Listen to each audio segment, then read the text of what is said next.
মিজোরাম আজহারি সাহেবের লেখা এক নজরে কোরআন বইটি নিয়ে যথেষ্ট সমালোচনা চলছে। এবার আপনার মন্তব্য কি? উত্তর হচ্ছে, আমরা আমাদের এই দেশের বেশিরভাগ মানুষদেরকে পাই যে সমালোচনা প্রিয়, অর্থাৎ মানুষের সমালোচনা করার মধ্যেই যেন কিছু মানুষ মজা পায়। অহেতুক সমালোচনা, কোনো প্রয়োজন নাই, এরপরে সমালোচনা করবে। এটা অধিকাংশ ক্ষেত্রে আমরা দেখি যে মিজোরাম আজহারি ভাই, ডক্টর মিজোরাম আজহারি সাহেব ছাড়াও বাংলাদেশের অনেক ওলামায়ে কেরাম আছেন যাদের ব্যাপারে একদম প্রয়োজন নাই, শুধুমাত্র হিংসা থেকে, শুধুমাত্র বিদ্বেষ থেকে, শুধুমাত্র কারো জনপ্রিয়তা দেখে, শুধুমাত্র কারো প্রশংসা দেখে আমরা অনেকে আগুনে বেগে জ্বলে উঠি, যার কারণে সমালোচনা আর কিছু না পেলে নিজেরা সমালোচনা করে না কোনো পয়েন্ট তৈরি করি। অধিকাংশ ক্ষেত্রে আমরা দেখেছি যে মিজোরাম আজহারি সাহেবের এক নজরে কোরআন বইটার সমালোচনা করছেন। অনেকেই সমালোচনা করতে গিয়ে লিখেছেন যে আমি এখনও পড়ে দেখি নাই, আমার হাতে এখনও বইটা আসে নাই, একটু দেখেছি ফেসবুকে, একটা পৃষ্ঠা দুইটা পৃষ্ঠা দেখেছি, 1-2 পৃষ্ঠা দেখেই আপনি পুরো বইয়ের সমালোচনা শুরু করেছেন। এখন আপনি বইটা পড়েন নাই, না পড়েই সমালোচনা শুরু করেছেন, তাহলে তো স্পষ্ট বোঝা যাচ্ছে যে আপনি কী উদ্দেশ্যে সমালোচনা করছেন। আপনার যদি তার প্রতি আসলেই ভালোবাসার থাকে, যদি তাকে সংশোধন চান বা জাতিকে সংশোধন করতে চান, তাহলে তো আপনার উচিত আগে আপনি বইটা পড়বেন, আপনি দেখবেন ভালো করে, এরপর চেষ্টা করবেন ওনার সাথে যোগাযোগ করার। হয়তো ভাইয়ের সাথে যোগাযোগ করা যায় না, তাহলে ওনার মামা আছেন, ওনার আশেপাশে যারা লোক আছে তাদের সাথে আপনি যোগাযোগ করে তাদেরকে আপনার যে নজরে ভুল পড়েছে সেটা আপনি জানানোর চেষ্টা করবেন। আপনি পড়লেন না, এখনও বইটা আপনার হাতে আসে নাই, দেখা ছাড়াই আপনি সমালোচনা শুরু করলেন। এই জন্য আমাদের এই দেশে মেধাবী যারা তারা থাকতে চায় না, কিছুদিন পরেই দেশ ছেড়ে চলে যেতে চায়, কারণ মেধাবীদেরকে আমরা মূল্যায়ন করতে জানি না। আরে ভাই, তিনি ওনার ফেসবুক পোস্টে উনি বলেছেন উলুমুল কোরআন বা কোরআনের জ্ঞান সংক্রান্ত কোনো বই নিজে নিজে তৈরি করা সম্ভব না, বরং প্রত্যেকটা বই উলুমুল কোরআন সংক্রান্ত তাফসীর বা কিছু লিখতে হলে অবশ্যই পূর্ববর্তী কোনো না কোনো তাফসীর থেকে অনুসরণ করতে হবে। বেশিরভাগ ক্ষেত্রেই কোরআনের জ্ঞান সংক্রান্ত বইগুলো পূর্বের কোনো আলেমদের থেকে দেখতে হয়। প্রত্যেক তাফসীর কারক নতুন তাফসীর লিখতে গিয়ে পূর্বের যে তাফসীর কারকরা আছেন তাদের তাফসীর দেখে এবং সেখান থেকে কোট করে, এটা তো অন্যায়ের কিছু না। হ্যাঁ, এছাড়াও ডক্টর মিজোরাম আজহারি সাহেবের ভেরিফাইড যেই পেজ আছে সেখানে উনি উল্লেখ করেছেন যে ওনার এই বইটা লিখতে গিয়ে উনি মাআলিমুস সুয়ার, তারপরে বিতাকাতু সুয়ারিল কোরআন, এই ধরনের কিছু বইয়ের নাম উনি উল্লেখ করেছেন, যে বইগুলো থেকে দেখে দেখে সেখান থেকে সহযোগিতা নিয়ে তারপরে তিনি লিখেছেন।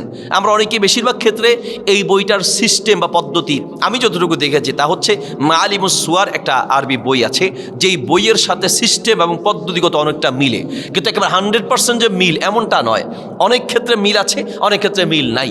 তাহলে যেই কোনো বই আপনি যখন উলুমুল কোরআনের উপরে লিখবেন বা উলুমুল হাদিসের উপরে লিখবেন, তখন পূর্বের কোনো বইয়ের সাথে আপনার মিল থাকতেই পারে। এটা কি এত সহজ হয়ে গেল যে একেবারে উনি এটাকে কপি পেস্ট করে লিখে দিলেন? এমন তো না। অনেকে মনে করেন যে কপি পেস্ট, পুরোপুরি কপি পেস্ট এই কথাটা ভুল, কারণ আমরা যতটুকু দেখেছি একদম হুবহু কপি পেস্ট নয়। হ্যাঁ, অনেক ক্ষেত্রে মিল আছে এবং স্ট্রাকচারে কিছুটা মিল আছে, তো মিল কিছু থাকে, এই জন্য এটা সমালোচনা করতে হবে।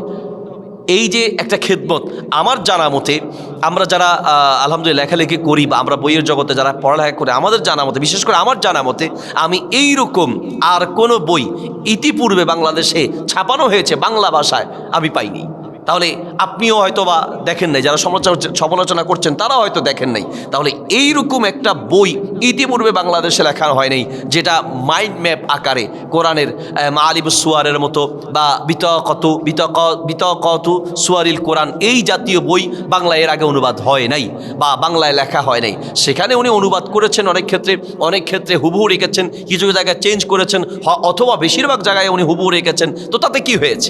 এই যে একটা নতুন করে একবার বাংলাদেশে বলা যায় প্রথম এই আঙ্গিকে একটা বই লেখা হয়েছে, তাহলে এটা তো আপনার প্রশংসা করা উচিত, উৎসাহ দেওয়া উচিত। তাহলে কি হবে যে উনি বা আরও অনেক লেখকরা এই ধরনের লেখনীতে এগিয়ে আসবে। আমরা নবী সাল্লাল্লাহু আলাইহি ওয়াসাল্লামের হাদিসগুলোর টোটাল বিরোধিতা করছি।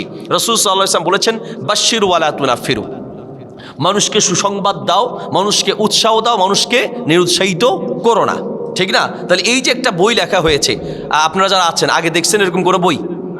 দেখেছেন এর আগে এরকম কোনো বই দেখা হয়েছে? আমার জানা মতে আরবি ছাড়া বাংলা এর আগে এরকম কোনো বই নাই। তাহলে এইরকম একটা বই যে লেখা হয়েছে, এটার জন্য আমাদের উচিত ভাইয়ের জন্য দোয়া করা এবং উৎসাহ দেয়া, উনি বা আরও অনেকে যেন এইভাবে লেখনীতে এগিয়ে আসেন।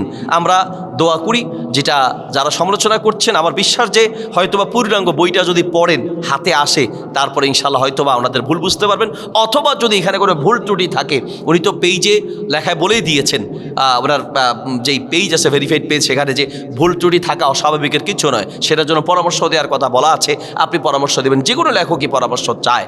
আমরা যদি কোনো ভুল চোখে পড়ে তাহলে আমরা অবশ্যই এটাতে ওনার প্রশংসা করার চেষ্টা করব বা ওনাকে জানানোর চেষ্টা করব, সংশোধনের চেষ্টা করব। সমালোচনা করে আমরা ইসলাম বিদ্বেষীদেরকে হাসানোর চেষ্টা করছি। আপনি সমালোচনা করতে হলে এর চেয়ে যারা ইসলাম বিদ্বেষী অনেক বই লিখেছে, ইসলামের বিপক্ষে অনেক বই লিখেছে, আপনাদেরকে তো দেখি না যে সেগুলোর সমালোচনা করতে, ইসলামের বিরুদ্ধে কত প্রপাগান্ডা চলছে সেগুলো নিয়ে সমালোচনা করতে দেখি না। ইসলামপন্থীদের ছোট ছোট ভুল নিয়ে আমরা এমনভাবে সমালোচনা করি যে ইসলাম বিদ্বেষীদেরকে আমরা হাসানোর একটা সুযোগ করে দিচ্ছি। আর এটা একদম ছোট্ট একটা ব্যাপার, এটাকে আমরা কত বিশাল করে ফেলছি। আল্লাহ তাআলা আমাদেরকে বোঝার তৌফিক দান করুন।